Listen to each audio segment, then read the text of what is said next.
বন্ধুরা, আমার চ্যানেলে সবাইকে স্বাগত। দেখো ফজিবাবু যাওয়ার আগে আমাদের কি বাজার করে দিয়ে গেল।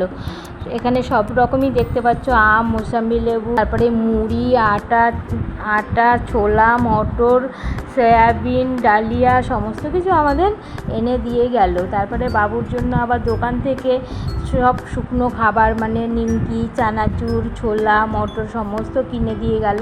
কারণ এখন অনেক বৃষ্টি হচ্ছে, আমি বাজারে যেতে পারবো না, তাই সমস্ত কিছু ও গুছিয়ে দিয়ে যায়। অন্তত 2 মাস 3 মাসের জন্য খাবারগুলো স্টোর করে রাখতে পারি, সেই রকমভাবে আমাদের কিনে রেখে যায়।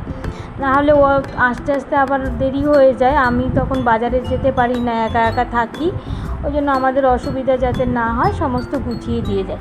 এখানে দেখো ফজিবাবু চলে যাবে, আমি আবার সমস্ত গুছিয়ে দিচ্ছি। বন্ধুরা, তোমরা দেখতেই পাচ্ছ ফজিবাবু এখন লগেজ গোছাতে শুরু করে দিয়েছে, আমিও সঙ্গে একটু গুছিয়ে দিচ্ছি।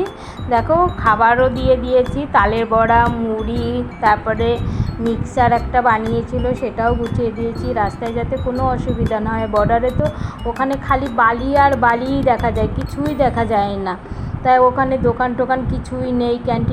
ক্যান্টিন আসে সপ্তাহে একদিন, ওখানে খাবার টাবার সেই সপ্তাহে একদিনই পায়, তাই জন্য বাড়ির খাবার থাকলে একটু ভালোই হয়।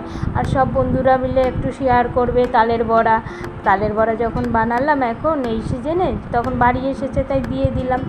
ওরা তো পায় না, সিজনে থাকতেও পারে না, তাই জন্য এবার আমি একটু বানালাম আর সঙ্গে দিয়ে দিলাম। দেখো চানাচুর সব গুছিয়ে নিয়ে। আমার ব্লগটা ভালো লাগলে একটা লাইক করে দিও।